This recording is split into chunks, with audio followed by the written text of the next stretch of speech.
அப்ப பாத்தீங்கன்னா விஜய் செய்யக்கூடிய செயல்பாடுகள் எல்லாமே கொஞ்சம் கொஞ்சமாக மக்கள் மத்தியில சென்று மனதுல பதிஞ்சுக்கிட்டே இருக்கு, பதிய வைக்கப்பட்டுக்கிட்டே இருக்கு. அப்போ பாத்தீங்கன்னா மக்கள் மத்தியில பதிகிறது அப்படின்னா விஜய்க்கு ஆலோசனைகள் கொடுப்பது யார்? விஜய் அவர்களுடைய கொடியே பேசப்படக்கூடிய, பேச வைக்கக்கூடிய பேசு பொருளாக அமைத்தது யார் அப்படின்னா விஜய் பின்னணியில் இருக்கக்கூடிய அந்த நபர் யார் அப்படின்னா ஜான். விஜய் அவர்களை பொறுத்த வரைக்கும் பல்வேறு நபர்களை ரகசியமாக சந்திச்சு பேசுறாங்க. இப்படியான சந்திப்பின் அடிப்படையில் தான் பிரசாந்த் கிஷோர் அவர்களை சந்திச்சு பேசுறாங்க. இந்த 20-25 நபர்களுக்கு கீழேயும் ஒவ்வொருத்தர் கீழேயும் ஒரு 20 பேர் இருக்காங்க. அப்ப பாத்தீங்கன்னா குறைந்தது இந்த பெனர்சா டிஜிட் மார்க்கெட்டிங்கை பொறுத்த வரைக்கும், இந்த நிறுவனத்தை பொறுத்த வரைக்கும் சுமார் 700 to 1000 பேர் தாவேகாவுக்காக தமிழகத்துல கிரவுண்ட் லெவல்ல வேலை பார்த்துட்டு இருக்காங்க. சேகுவராக்கும் விஜய்க்கு என்ன தொடர்பு இருக்கு? சேகுவராக்கு ஜான் ஆரோக்கியசாமிக்கு என்ன தொடர்பு இருக்கு? அப்போ இவரும் அந்த அஜெண்டாவில் கமிட் ஆகி இருக்காரா? இவருக்கு எத்தனை லட்சங்கள், எத்தனை கோடிகள் டிரான்ஸ்ஃபர் ஆகிருக்கு?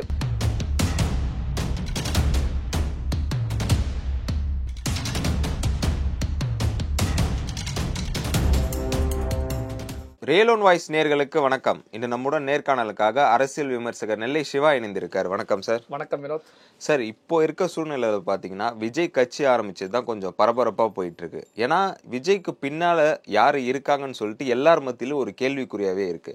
இப்போ சினிமாவில் வந்து பார்த்தீங்கன்னா விஜய் இயக்கிறது ஒரு டைரக்டர்ன்றது எல்லாருக்குமே தெரிஞ்ச விஷயமாகும். இப்போ இந்த அரசியல்ல விஜய் இயக்கிறது அவர் பின்னாடி இருக்கிறது யாராக இருக்கும் சார்? அதாவது நீங்க சொன்னது போலதான் இன்னைக்கு அரசியல்ல விஜய் அவர்கள் கட்சி ஆரம்பித்தது, அதன் பிறகு தாவேகா கொடியை அறிமுகப்படுத்தியது அப்படிங்கிற நிலையில அரசியல் விஜயையும் சுற்றி சுழல துவங்கிருச்சு அப்படிங்கிறத நாம வெளிப்படையாகவே பார்க்க முடிகிறது. என்ன காரணம் அப்படின்னா விஜய் அவர்களுடைய வருகை தங்களுக்கு பாதிப்பை ஏற்படுத்துமா ஏற்படுத்தாதா அப்படிங்கிற நிலையில ரூலிங் பார்ட்டியாக இருக்கக்கூடிய தமிழகத்தில் ஆட்சியில் இருக்கக்கூடிய திமுகவும் சரி அதிமுகவும் சரி ரகசிய சர்வேக்கள் எடுத்து பார்க்கக்கூடிய நிலைக்கு தள்ளப்பட்டிருக்கிறது. அப்படின்னாலே விஜயுடைய வருகை இவர்களுக்கு வாக்கு வங்கியில பாதிப்புகளை ஏற்படுத்தலாம் அப்படிங்கிற வினா இங்க எழ துவங்கியிருக்கு. அப்போ பாத்தீங்கன்னா இந்த விஜய் அவர்களை பொறுத்த வரைக்கும் நமக்கு எல்லாமே ஒரு நடிகராகத்தான் தெரியும். விஜயை பொறுத்த வரைக்கும் ஒரு நடிகராக அவர் சினிமாவில் என்ட்ராகி இந்த அளவுக்கு ஒரு அசைக்க முடியாத சக்தியாக தமிழ் சினிமாவில் முன்னணி நடிகர்களில் முதன்மையானவராக விஜய் இருந்துகிட்டு இருக்காங்க. அப்படின்னா இந்த காலம் வரைக்கும் விஜய் அவர்கள் அரசியலில் ஈடுபட்டாரோ, அரசியல் குறித்த கருத்துக்களை முன் வச்சாங்களா, அல்லது வெளியில் நடக்கக்கூடிய பிரச்சனைகள் குறித்து வாய் திறந்து பேசினாங்களா, அல்லது எந்த ஒரு விஷயங்களையுமே விஜய் ஈடுபடாமல் சினிமாவில் உச்சந்தொட வேண்டும் அப்படிங்கிற இலக்கோடு சென்று ஒரு உயரத்தை எட்டி பிடிச்சிருக்காங்க. அப்ப விஜய் திடீர்னு அரசியலுக்குள்ள வர்றேன், அரசியல்ல இறங்க போறேன், ஒரு கட்சி ஆரம்பிக்கிறேன் அப்படின்னு வரும்போதுதான் அப்ப விஜய் அவர்களை பொறுத்த வரைக்கும் ஒரு நடிகராக பார்த்த அரசியல்வாதிகள், அரசியல் கட்சிகளை பொறுத்த வரைக்கும் அப்ப விஜய் இந்த அரசியல்ல இறங்கினாலும் பெரிய அளவுல ஜோபிக்க முடியாது, ஜெயிக்க முடியாது அப்படிங்கிற நிலையில தான் இருந்துகிட்டு இருந்தாங்க. ஆனா விஜயுடைய செயல்பாடுகள், அவர் ஒவ்வொரு விஷயங்களையும் பார்த்து பார்த்து உன்னிப்பாக கவனித்து எடுத்து வைக்கக்கூடிய ஸ்டெப்புகள், விஜய் எடுத்து வைக்கக்கூடிய ஸ்டெப் எல்லாமே மக்களிடத்துல சென்று ரீச் ஆகக்கூடிய செயல்பாடுகள். அதாவது பாத்தீங்கன்னா இன்னைக்கு நிமிடத்துக்கு நிமிடம் சம்பவங்கள், செய்திகள் நடந்துகிட்டே இருக்கும். அரசியல் கட்சிகள் புதுசா ஏதாவது பேசிக்கிட்டே இருப்பாங்க. ஆளும் கட்சி புது திட்டங்களை அனௌன்ஸ் பண்ணுவாங்க. மக்கள் ஒரு சம்பவம் முடிந்து அடுத்த சம்பவம் வரும்போது இந்த சம்பவத்தை மறந்துடுவாங்க. அப்போ பார்த்தீங்கன்னா இதை தாண்டி ஒரு அரசியல் கட்சியுடைய செயல்பாடுகளை மக்கள் மனதில் பதிய வைக்க வேண்டும் அப்படிங்கிறதா ஒரு அரசியல் கட்சியுடைய வெற்றியை தீர்மானிக்கக்கூடிய நிலையில இருக்கும். அப்போ பார்த்தீங்கன்னா விஜய் செய்யக்கூடிய செயல்பாடுகள் எல்லாமே கொஞ்சம் கொஞ்சமாக மக்கள் மத்தியில் சென்று மனதில் பதிஞ்சுக்கிட்டே இருக்கு, பதிய வைக்கப்பட்டுக்கிட்டே இருக்கு. அப்போ பார்த்தீங்கன்னா மக்கள் மத்தியில் பதிகிறது அப்படின்னா விஜய்க்கு ஆலோசனைகள் கொடுப்பது யார்? அந்த அரசியல் வியூக வகுப்பாளர் யார்? ஸ்ட்ராட்டஜி போட்டு கொடுப்பவர் யார் அப்படிங்கிற கேள்விகள் பரவலாகவே, அதாவது பார்த்தீங்கன்னா அரசியல் வட்டத்தில் எல்லார் மத்தியிலுமே இந்த கேள்வி இருந்துகிட்டே தான் இருக்கு. இப்படியான சூழ்நிலையில் தான் விஜய் பின்னாடி இருந்து இயக்கக்கூடியவர் இந்த புஷி ஆனந்தா. என்ன காரணம் அப்படின்னா விஜய் கூட எப்பவுமே இருக்கக்கூடியவர்கள் தாவேகா கட்சி சார்பாக விஜய்க்கு அடுத்த நிலையில எல்லாருக்கும் தெரிந்த முகம் புஷி ஆனந்தா. அதற்கு அடுத்த நிலையில யார் இருக்காங்க அப்படிங்கிறது பெரிய அளவில் தெரியாது. செய்தி தொடர்பாளர்கள் போடப்பட்டாலும் பெரிய அளவுக்கு அவங்க ஜோபிக்கல, பெரிய அளவுக்கு அவருடைய முகம் தெரியாத நிலையில தான் இருந்துட்டு இருக்காங்க. அப்போ விஜய்க்கு அடுத்து புஷி ஆனந்த். அப்போ புஷி ஆனந்த் தான் ஐடியா கொடுத்துட்டு இருக்காரா அப்படின்னா அந்த அளவுக்கு புஷி ஆனந்த் திறமையானவரா? அப்படியே கேள்விகள் வரும்போது புஷி ஆனந்த் அந்த அளவுக்கு ஒரு ஸ்டஃப் ஆனவர் கிடையாது. அப்போ விஜயை யாரோ பின்னணியில இருந்து முகம் தெரியாத ஒரு நபர் பின்னணியில இருந்து இயக்கிக்கிட்டு இருக்காங்க. அந்த நபர் யார் அப்படிங்கிற கேள்விகள்லாம் பரவலாக, அதாவது பாத்தீங்கன்னா புஷி ஆனந்திற்கு அடுத்த கட்டத்தில் இருக்கக்கூடிய நிர்வாகிகள் இருந்து எல்லோர் மட்டத்திலுமே இருந்துட்டு இருக்கு. காரணம் என்ன அப்படின்னா யாருன்னு தெரியாமலே இந்த வியூகங்களை அமைச்சு கொடுத்துக்கிட்டு இருக்காங்க. இப்ப பாத்தீங்கன்னா விஜய் கட்சி சார்பாக தாவேகா சார்பாக கொடி அறிமுகப்படுத்தப்படுது. இந்த கொடி வந்து யார் டிசைன் பண்றாங்க, அந்த கொடிக்கான திட்டங்கள் எல்லாம் யாரால் வகுக்கப்பட்டது, அதுல என்னென்ன இடம்பெற வேண்டும், அந்த கொடி என்ன இன்ஸ்ட்ரக்ஷனை மக்களுக்கு சொல்லணும் அப்படிங்கிறது எல்லாமே அந்த முகம் தெரியாத பின்னணியிலிருந்து இயக்கக்கூடிய நபர் தான் டிசைட் பண்ணி விஜய் அவர்கிட்ட டிஸ்கஸ் பண்ணி அந்த கொடியை வந்து கட்டமைக்கிறாங்க. இந்த கொடி குறித்து வந்து பாத்தீங்கன்னா புஷி ஆனந்த் அவர்களுக்கு கூட இந்த விஜய் அவர்கள் இந்த கொடியை அறிமுகப்படுத்தக்கூடிய அந்த நிமிடம் வரைக்கும் தெரியாது. எந்த ஒரு தகவலும் பெரிய அளவில் தெரியாமல தான் இருந்துட்டு இருக்காங்க. இந்த அடிப்படையில் பாத்தீங்கன்னா விஜய் அவர்கள் கொடியை அறிமுகப்படுத்துறாங்க. கொடியில வந்து பாத்தீங்கன்னா கொடி குறித்து தமிழகம் முழுவதும் விவாதங்கள் நடக்க துவங்குது. இந்த கொடியில எதற்காக யானை போட்டிருக்காங்க, ஏன் இந்த கலரை யூஸ் பண்ணிருக்காங்க, ஏன் கிரீன் கலர்ல ஸ்டார்களை பயன்படுத்துறாங்க, கீழே ஏன் 5 ஸ்டார்களை போட்டிருக்காங்க அப்படின்னு சொல்லி பேசு பொருளாக அமைகிறது. அப்ப பாத்தீங்கன்னா இந்த அளவுக்கு விஜய் அவர்களுடைய கொடியே பேசப்படக்கூடிய பேச வைக்கக்கூடிய பேசு பொருளாக அமைத்தது யார் அப்படின்னா விஜய் பின்னணியில் இருக்கக்கூடிய அந்த நபர். ஏன் நான் அந்த நபரை இப்போ தெரிவிக்கல அப்படின்னா இந்த பதிவுக்கு ஒரு வலி சேர்க்கக்கூடிய வகையில இருக்கட்டும், அவர் குறித்த செயல்பாடுகளை தெரிவிச்சு விட்டு அதன் பிறகு அந்த நபரை சொல்லலாம் அப்படிங்கிறதுக்காக தான் சொல்லல. அந்த நபர் யார் அப்படின்னா ஜான் ஆரோக்கியசாமி அவர்கள். இந்த ஜான் ஆரோக்கியசாமி யார் அப்படின்னா வெளிநாடுகள்ல பல்வேறு பணிகள்ல உயர் பதவிகளில் இருந்துட்டு இந்தியாவுக்கு வந்து ஐபேக் நிறுவனம் பிரசாந்த் கிஷோரோடு சேர்ந்து அவருக்கு லெஃப்ட் அண்ட் ரைட் ஹேண்டாக இருந்து செயல்பட்டவர் தான் இந்த ஜான் ஆரோக்கியசாமி. அவர் தமிழகத்தை சேர்ந்தவரா சார்? ஆமா, அவர் வந்து திருச்சியை சார்ந்தவர். வெளிநாடுகளில் போய் பணியாற்றியவர், பல்வேறு மாநிலங்களில் கல்வி பயின்றவர். அதே நேரத்தில் வந்து பாத்தீங்கன்னா மகாராஷ்டிராவில் பெனர்சா டிஜிட் மார்க்கெட்டிங் அப்படிங்கிற நிறுவனத்தை வச்சிருக்காங்க. இப்ப தமிழகத்துக்கு பெரிய அளவில் பரிச்சயமானவராக இல்லை அப்படின்னாலும் வட மாநிலங்களில் இருக்கக்கூடிய அரசியல் கட்சிகளுக்கு கட்சி தலைவர்களுக்கு பரிச்சயமான ஒரு நபர். காரணம் என்ன அப்படின்னா அங்கிருக்கக்கூடிய கட்சிகளுக்கு வியூகங்கள் வகுத்து கொடுக்கக்கூடிய நிபுணராக எந்த அளவுக்கு பிரசாந்த் கிஷோர் இருக்காரோ அதை தாண்டிய நிலையில இந்த ஜான் ஆரோக்கியசாமி இருந்துகிட்டு இருக்காங்க. இப்ப பாத்தீங்கன்னா தமிழ்நாட்டை பொறுத்த வரைக்கும் 2016 பாட்டாளி மக்கள் கட்சி அன்புமணியை முன்னிலைப்படுத்தி பல்வேறு திட்டங்கள் எல்லாம் வகுத்து செயல்பட்டு இருக்காங்க. அதுக்கான பிரச்சாரங்களை முன்னெடுக்கிறாங்க. இந்த பிரச்சாரங்களின் பின்னணியில இருந்தது யார் அப்படின்னா இந்த ஜான் ஆரோக்கியசாமி. அதன் பிறகு இடைப்பட்ட காலத்தில் பாமகவுக்கும் ஜான் ஆரோக்கியசாமிக்கும் இடையில இந்த ஃபண்ட் சம்பந்தப்பட்ட விஷயங்கள்லையும் அதே நேரத்தில் பாமகவில் பயணித்த பொலிட்டிக்கல் அனலிஸ்டுகளை பொறுத்த வரைக்கும் இவ்வளவு அமௌண்ட் கொடுத்து ஒரு ஐடியாக்கள் ஆலோசனைகள் கொடுப்பதற்கு மார்க்கெட்டிங் பண்ணுவதற்கு ஒரு நிறுவனம் தேவை கிடையாது, ஜான் ஆரோக்கியசாமி தேவை கிடையாது, நாங்களே வந்து பாமகவை வெற்றி பெற வைத்து சிஎம் சீட்ல அன்புமணியை உட்கார வச்சிருவோம் அப்படின்னு சொல்லி வாக்குறுதிகள் கொடுத்ததாகவும் இந்த அடிப்படையில் தான் பாமக ஜான் ஆரோக்கியசாமி பிரிவு ஏற்பட்டதாகவும் ஒரு தகவல்கள் அரசியல் வட்டத்தில் சொல்லப்படுது. இதே ஜான் ஆரோக்கியசாமி தான் 2018 காலகட்டத்தில் மகாராஷ்டிராவில் சட்டமன்ற தேர்தலில் தேசியவாத காங்கிரஸ் கட்சி சரத்பவார் கட்சிக்கு வியூக வகுப்பாளராக இருந்து செயல்படுறாங்க. பல்வேறு ஸ்ட்ராட்டஜிகளை அமைச்சு கொடுக்குறாங்க. எதிர்முனையில் சிவசேனா கட்சிக்கு பிரசாந்த் கிஷோர் ஐபேக் நிறுவனம் இருந்து செயல்பட்டு இருக்காங்க. அப்ப பாத்தீங்கன்னா மகாராஷ்டிராவில் பிரசாந்த் கிஷோரும் ஜான் ஆரோக்கியசாமியும் நேருக்கு நேரம் மோதுறாங்க. சிவசேனா மூலமாக பிரசாந்த் கிஷோர், தேசியவாத காங்கிரஸ் கட்சி சார்பாக ஜான் ஆரோக்கியசாமி, பெரிய மோதலே நடக்கிறது அரசியல் களத்தில். இறுதியில் வந்து சரத்பவார் கட்சி வெற்றி பெறுகிறது. ஜான் ஆரோக்கியசாமி வந்து வெற்றியை எட்டி பிடிக்கிறாங்க, வெற்றியை ஈட்டி கொடுக்குறாங்க. இதன் மூலமா பாத்தீங்கன்னா பிரசாந்த் கிஷோரை விட ஒரு வலிமையான நிலைக்கு ஜான் ஆரோக்கியசாமி சொல்றாங்க. வட மாநிலங்கள்ல எல்லாம் பாத்தீங்கன்னா ஜான் ஆரோக்கியசாமியுடைய பேர் பரிச்சயமான நிலைக்கு செல்ல துவங்குது. இந்த அடிப்படையில் தான் பல்வேறு கட்சிகள் அவரை நாடி செல்றாங்க. அவங்களுக்கு பிரச்சார யுக்திகளை வகுத்து கொடுப்பது, வியூகம் வகுத்து கொடுப்பது, அந்த அடிப்படையில் செயல்பட்டு இருக்காங்க. என்ன காரணத்துக்காக ஜான் ஆரோக்கியசாமி அவர்கள் வந்து விஜய்க்கு வந்து சப்போர்ட் பண்றாரு சார்? இல்ல அதுதான், அதாவது இன்னைக்கு இருக்கக்கூடிய சூழ்நிலையில ஒரு கட்சியை பொறுத்த வரைக்கும் ஒரு கட்சி புதிதாக ஆரம்பிக்கணும் அப்படின்னா இருக்கக்கூடிய பெரிய முதலைகளுக்கு எதிராக களமாட வேண்டிய ஒரு சூழல் இருக்கு. இப்போ திமுக பொறுத்த வரைக்கும் கடந்த சட்டமன்ற தேர்தலில் அவர்கள் வெற்றி பெறுவதற்கு, அதாவது பாத்தீங்கன்னா திமுகவே ஒரு பெரிய மலை அப்படின்னு சொல்லலாம். மிகப்பெரிய ஜாம்புவான்கள் இருக்கக்கூடிய கட்சி, வலுவான ஐடி விங்ஸ் இருக்கக்கூடிய கட்சி. அந்த திமுகவே வெற்றி பெறுவதற்கு யாரை நாடி சென்றாங்க? ஐபேக் நிறுவனத்துடைய பிரசாந்த் கிஷோரை நாடி செல்றாங்க.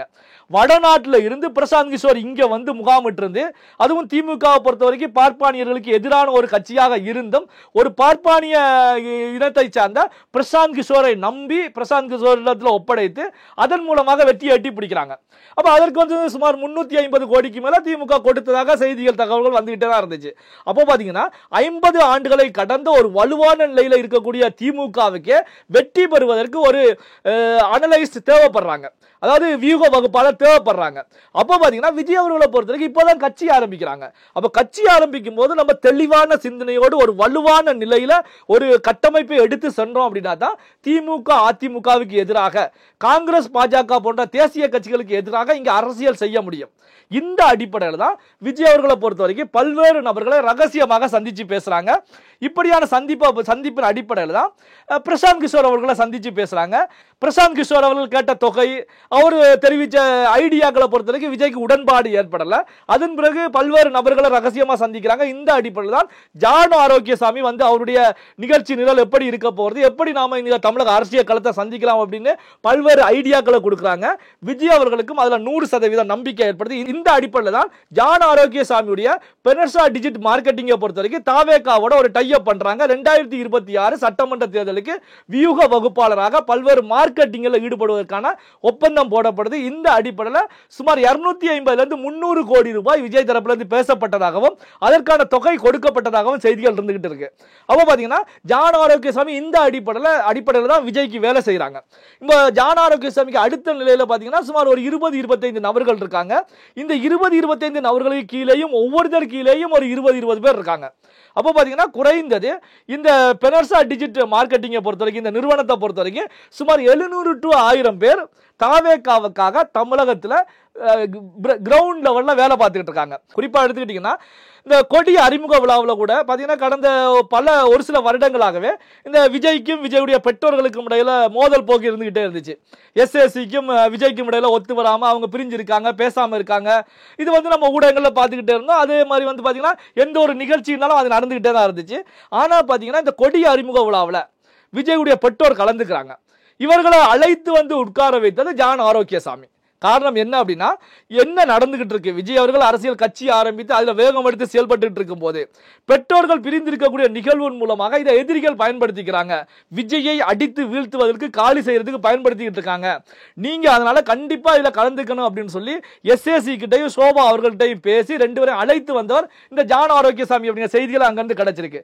அப்போ பாத்தீங்கன்னா இவர்கள் தாய் தந்தை இவங்க இதுல கலந்துக்கிறாங்க. அப்போ பாத்தீங்கன்னா இதே போல ஒவ்வொரு விஷயங்களையுமே பாத்தீங்கன்னா ஜான் ஆரோக்கியசாமி இன்ச் பை இன்ச்சாக உன்னிப்பாக கவனித்து விஜய் அவர்களை நகர்த்தி சென்றுட்டு இருக்காங்க. ஆனாலும் ஒரு சில விமர்சனங்கள் முன்வைக்கப்படுது. இன்னைக்கு இருக்கக்கூடிய அரசியல் களத்துல அதிரடியான அரசியலை தான் மக்கள் எதிர்பார்க்கிறாங்க. ஏன்னா திமுக அதிமுக எல்லாம் வெளிப்படையாகவே நேருக்கு நேரம் மோதிக்கிட்டு இருக்காங்க, பெரிய அளவில் மோதிக்கிட்டு இருக்காங்க. பாஜக, திமுக, அதிமுக, காங்கிரஸ் அப்படின்னு சொல்லி அதிரடியான அரசியல் இருக்கும் போது இவர்கள் ஏன் ஒரு ஸ்லோவில் போய்கிட்டு இருக்காங்க, ஒரு ஆமை வேகத்தில் நகர்வுகள் இருந்துகிட்டு இருக்கு அப்படிங்கிற விமர்சனங்கள் முன்வைக்கப்படுது. அதே நேரத்தில் பாத்தீங்கன்னா ஜான் ஆரோக்கியசாமியை பொறுத்த வரைக்கும் விஜய் வந்து என்ன விஷயங்களை செய்தா மக்கள் மத்தியில மக்களுடைய மனசுல பதியும், மக்கள் வந்து விஜய் பின்னாடி வருவாங்க அப்படின்னு கொஞ்சம் கொஞ்சமாக இன்ச் பை இன்ச் மக்கள் மனதில் தடம் பதித்து ஒரு வாக்கு வங்கி அதிகரிக்கணும் அப்படிங்கிற வேலையில ஈடுபட்டு இருக்காங்க அப்படிங்கிறத வெளிப்படையாகவே பார்க்க முடிகிறது.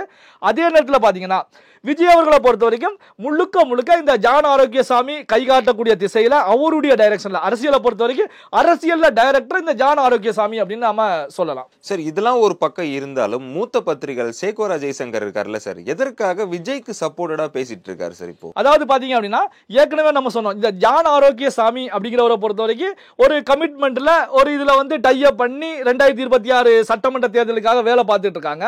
இந்த சேகோரா ஜெய்சங்கர் அவர்களை பொறுத்த வரைக்கும் ஒரு பத்திரிகையாளர். அவருடைய பயணம் வந்து பாத்தீங்கன்னா 1988ஆம் ஆண்டு தமிழ்நாடு கவர்மெண்ட் அபிஷியல் யூனியன் அப்படின்னு சொல்லி அந்த யூனியன்ல இருந்து ரன் பண்ணப்பட்ட பொது ஊழியர் அப்படிங்கிற பத்திரிகையில தான் அவருடைய பயணம் ஸ்டார்ட் ஆகுது.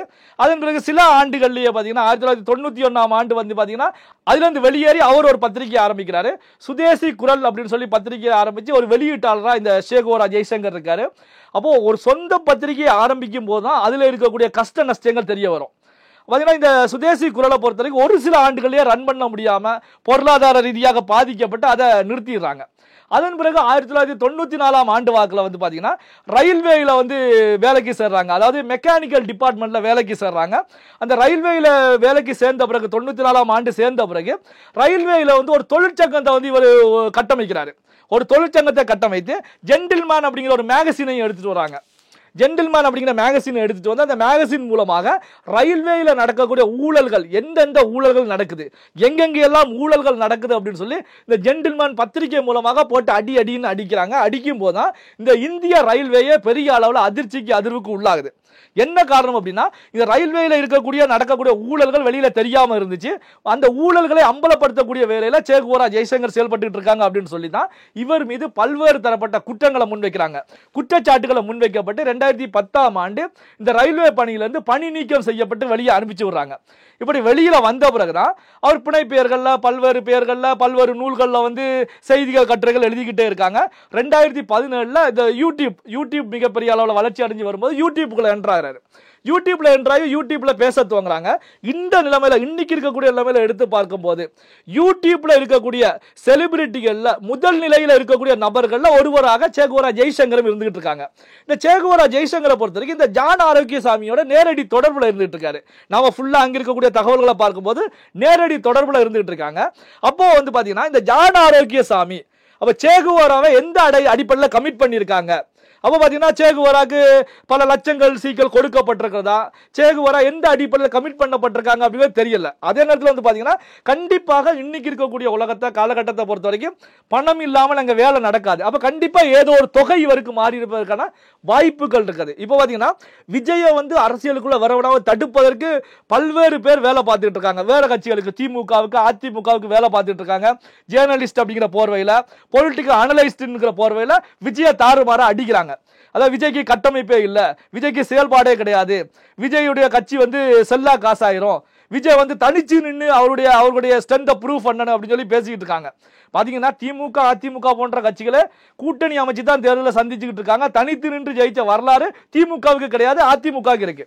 அப்ப இப்படிப்பட்ட ஒரு சூழ்நிலையில விஜய் ஆரம்பிக்கக்கூடிய கட்சி தனிச்சு நின்று வாக்கு வங்கி ப்ரூவ் பண்ணணும் அப்படிங்கிற வாதங்கள் எல்லாம் முன்வைக்கிறாங்க. அப்போ பாத்தீங்கன்னா இப்படி விஜயுடைய கட்சியை, விஜயுடைய செயல்பாடுகளை, தாவேகா குறித்து யாரெல்லாம் தாறுமாறாக அடிக்கிறார்களோ அவரை திருப்பி அடிக்கக்கூடிய வேலையில சே குவாரா ஜெய்சங்கர் அவர்கள் ஈடுபட்டு இருக்காங்க. யாரெல்லாம் அடிக்கிறாங்களோ அந்த திருப்பி அடிக்கிறது. திருப்பி அடிக்கும் போதான் அப்ப அந்த திசையில இருக்கக்கூடிய அப்ப சே குவாரா யாரு? சே குவாராக்கும் விஜய்க்கும் என்ன தொடர்பு இருக்கு? சே குவாராக்கு ஜான் ஆரோக்கியசாமிக்கு என்ன தொடர்பு இருக்கு? அப்போ வந்து இவரும் வந்து அந்த அஜெண்டாவில் கமிட் ஆகி இருக்காரா? இவருக்கு எத்தனை லட்சங்கள், எத்தனை கோடிகள் டிரான்ஸ்ஃபர் ஆகிருக்கு? அல்லது வந்து இவர் வந்து சாதி அடிப்படையில் ஏதாவது போய் ஹெல்ப் பண்ணிக்கிட்டு இருக்காங்களா? விஜய் என்ன சமுதாயத்தை சேர்ந்தவர், அப்ப இவர் என்ன சமுதாயத்தை சேர்ந்தவர் அப்படின்னு சொல்லி பல்வேறு நிலையில அனலைஸ் பண்ணிக்கிட்டு இருக்காங்க. ஆனாலும் வந்து பாத்தீங்கன்னா சே குவாரா ஜெய்சங்கர் அவர்களை பொறுத்த வரைக்கும் நான் கவனிச்ச வரையிலையும் அவருடைய வீடியோக்களை பொறுத்த வரைக்கும் ஏதோ ஒரு உண்மையை எடுத்து கூறுவதாக தான் இருக்கும். பல்வேறு தரப்புல பல விமர்சனங்கள் அவர் மீது எனக்கு இருந்தாலும் பாத்தீங்கன்னா அவர் வந்து ஒரு நியாயமான ஒரு வழியில செல்லணும் அப்படிங்கிற நிலையில தான் பாத்தீங்கன்னா திடீர்னு இப்ப விஜயை பாராட்டி பேசுவார். அதே வீடியோல விஜய் செய்யக்கூடிய தவறுகளை அடிப்பாங்க. ஆனா மற்ற பொலிட்டிக்கல் அனலிஸ்ட், ஜேர்னலிஸ்டுகளை பொறுத்த வரைக்கும் எந்த கட்சியில எந்த அஜெண்டாவில் கமிட் ஆகிருக்காங்களோ அதுல வந்து அவங்க என்ன தப்பு பண்ணாலும் நல்ல விதமா தான் பேசுவாங்க. அவங்க பண்ணக்கூடிய தவறுகளை சுட்டி காட்டவே மாட்டாங்க. ஆனா ஜெய்சங்கர் அவர்களை பொறுத்த வரைக்கும், சே குவாரா அவர்களை பொறுத்த வரைக்கும் விஜய் வந்து தவறு செய்தாலும் சுட்டி காட்டுறாங்க, நல்லது செய்தாலும் சுட்டி காட்டுறாங்க, சம்பந்தம் இல்லாமல் விஜய் அடிச்சா திருப்பி அடிக்கக்கூடிய வேலையும் செய்துட்டு இருக்காங்க. சீமான் அவர்கள் நல்லது செய்தாலும் வாழ்த்தி பேசுறாங்க, சீமான் தவறு செய்தாலும் எதிர்த்து பேசுறாங்க. அதே நேரத்தில் விஜய் அவர்கள் தனிச்சு போட்டியிட மாட்டார். கூட்டணி அமைச்சு தான் 2026 சட்டமன்ற தேர்தலில் சந்திப்பாங்க. விஜயின் கீழே ஒரு வலுவான கூட்டணி உருவாகும் அப்படிங்கிறத சே குவாரா ஜெய்சங்கர் அடிச்சு பேசிட்டு இருக்காங்க. அப்ப கண்டிப்பாக இந்த கருத்தை பொறுத்த வரைக்கும் ஜான் ஆரோக்கியசாமி அவர்கள் சே குவாரா ஜெய்சங்கர் அவரிடத்துல தெரிவிச்ச கருத்தா தான் இருக்கும். ஏன்னா தகவல் அங்கு வராமல் இங்க சே குவாரா ஜெய்சங்கர் வந்து தன்னிச்சையாக பேசுவதற்கான வாய்ப்புகள் கிடையாது. இதுல இன்னொரு முக்கியமான தகவல் என்ன அப்படின்னா, இந்த ஜான் ஆரோக்கியசாமி மூலமாக சே குவாரா ஜெய்சங்கர் அவர்கள் விஜய் அவர்களை ரகசியமாக சந்திச்சு பேசி இருக்காங்க அப்படிங்கிற தகவல்களும் நமக்கு கிடைச்சிருக்கு. அப்ப பாத்தீங்கன்னா விஜய் அவர்களையும் நேரடியாக சந்திச்சு பேசியிருக்காங்க. அப்ப பாத்தீங்கன்னா இந்த பத்திரிகை துறையில விஜயை எதிர்த்து யாரெல்லாம் அடிக்கிறாங்களோ அவங்களை திருப்பி அடிக்கக்கூடிய வேலையை இந்த சே குவாரா ஜெய்சங்கர் அவர்கள் செய்துகிட்டு இருக்காங்க. என்ன கமிட்மெண்ட்ல செய்துகிட்டு இருக்காங்க அப்படிங்கிறதா ஒரு விடை தெரியாத கேள்வியாக இருந்துகிட்டு இருக்கு. ஓகே சார், இப்போ உங்களோட பார்வையில தமிழக வெற்றி கழகம், அதாவது டிவிகே பத்தி நீங்க என்ன சார் நினைக்கிறீங்க? அதாவது பாத்தீங்கன்னா நம்ம இந்தியாவை எடுத்துக்கிட்டாலும் சரி, தமிழகத்தை எடுத்துக்கிட்டாலும் சரி, ஒரு கட்சி உருவாகிறது அப்படிங்கிறதா என்ன காரணத்துக்காக இந்த கட்சியை உருவாக்குறாங்க, இந்த கட்சியுடைய கொள்கை என்ன, கோட்பாடு என்ன, அப்போ எதற்காக நீங்க கட்சி ஆரம்பிக்கிறீங்க அப்படி கேள்விகள் சாமானிய மக்கள் எல்லார் மத்தியிலுமே எழுந்துகிட்டே தான் இருக்கும். அப்போ பாத்தீங்கன்னா நீங்க வந்து என்ன கொள்கை, என்ன கோட்பாடு அப்படிங்கிறத சொல்லாமல் இருக்கக்கூடிய நிலை வரைக்கும் அப்போ உங்க கட்சி வந்து ஒரு வலிமை இழந்த நிலையில தான் இருக்கும். எதிரிகள் ஈஸியாக அடிச்சு காலி பண்ண முடியும். அப்ப தாவேகா இந்த தவறை பண்ணிக்கிட்டு இருக்காங்க. தாவேகா அப்படின்னா வந்து விஜய் அவர்கள் இந்த தவறை பண்றாங்க, விஜய்க்கு ஆலோசனை கொடுக்கக்கூடிய ஜான் ஆரோக்கியசாமி அவர்கள் இந்த தவறை பண்றாங்க. என்ன காரணம் அப்படின்னா திமுக எதற்காக உருவாக்கப்பட்டது? அப்ப திமுக வந்து காங்கிரசுக்கு எதிராக இந்திய திணிப்புக்கு எதிராக உருவாக்கப்பட்ட ஒரு கட்சி. அதே மாதிரி அதிமுக எதற்காக உருவாக்கப்பட்டது? திமுகவை எதிர்த்து புரட்சி தலைவர் எம்ஜிஆர் அவர்களால் உருவாக்கப்பட்ட கட்சி. இப்படி ஒவ்வொரு கட்சிகளுமே ஏதோ ஒரு முக்கியமான காரணங்களை முன்னிலைப்படுத்தி தான் கட்சி உருவாகிறது. அப்ப மக்கள் மத்தியில் ஈஸியாக ரீச் ஆகி அவங்க வந்து வெற்றி இலக்கை ஈட்டி பிடிக்கிறாங்க. அப்போ வந்து பாத்தீங்கன்னா இன்னைக்கு இருக்கக்கூடிய சூழ்நிலையில திமுக ஆட்சியில இருக்காங்க, அதிமுக எதிரில் இருக்காங்க, தேசிய கட்சியான பாஜக தமிழகத்தில் ஆட்சியை பிடிக்கணும் அப்படின்னு வேகம் எடுத்து செயல்பட்டு இருக்காங்க. காங்கிரஸ் கட்சி கூட நாங்க தனிச்சு நிக்கணும், வரக்கூடிய சட்டமன்ற தேர்தலில் அமைச்சரவையில் இடம்பெறணும் அப்படின்னா கோஷங்களை எழுப்ப தொடங்கிட்டாங்க. இப்படியான சூழ்நிலையில நீங்க யாருக்கு எதிராக அரசியல் செய்ய போறீங்க? உங்களுடைய கொள்கை என்ன, கோட்பாடு என்ன? திராவிடத்திற்கு எதிராக பண்ண போறீங்களா, இல்ல ஆரியத்திற்கு எதிராக பண்ண போறீங்களா, இல்ல தமிழ் தேசியத்துக்கு எதிராக பண்ண போறீங்களா? நீங்க உங்களுடைய கொள்கை என்ன? யாரை எதிர்த்து களமாட போறீங்க? இதெல்லாம் நீங்க வெளிப்படையா சொன்னா தான் மக்கள் மத்தியில் ரீச் ஆக முடியும். அதை விட்டுட்டு ஆமை வேக அரசியல் வந்து இன்னைக்கு வேகாது அப்படின்னு சொல்லலாம், எடுபடாது அப்படின்னு சொல்லலாம். அதிரடியான அரசியலை தான் மக்கள் எதிர்பார்க்கிறாங்க. பல நடிகர்கள் அரசியல் கட்சி கண்டாங்க, யாராலையுமே நிக்க முடியாம போனதுக்கு காரணம் என்ன அப்படின்னா கொள்கை பெரிய அளவுல இல்ல, அதிரடியான அரசியல் பெரிய அளவுல இல்ல. இதையெல்லாம் உடைத்தெறிந்து சமீப காலத்துல ஒரு பெரிய இலக்கு எட்டி பிடிச்சவர் அப்படின்னா புரட்சி கலைஞர் கேப்டன் விஜயகாந்த் அவர்களை சொல்லலாம். என்ன அப்படின்னா அதிரடியான அரசியல்.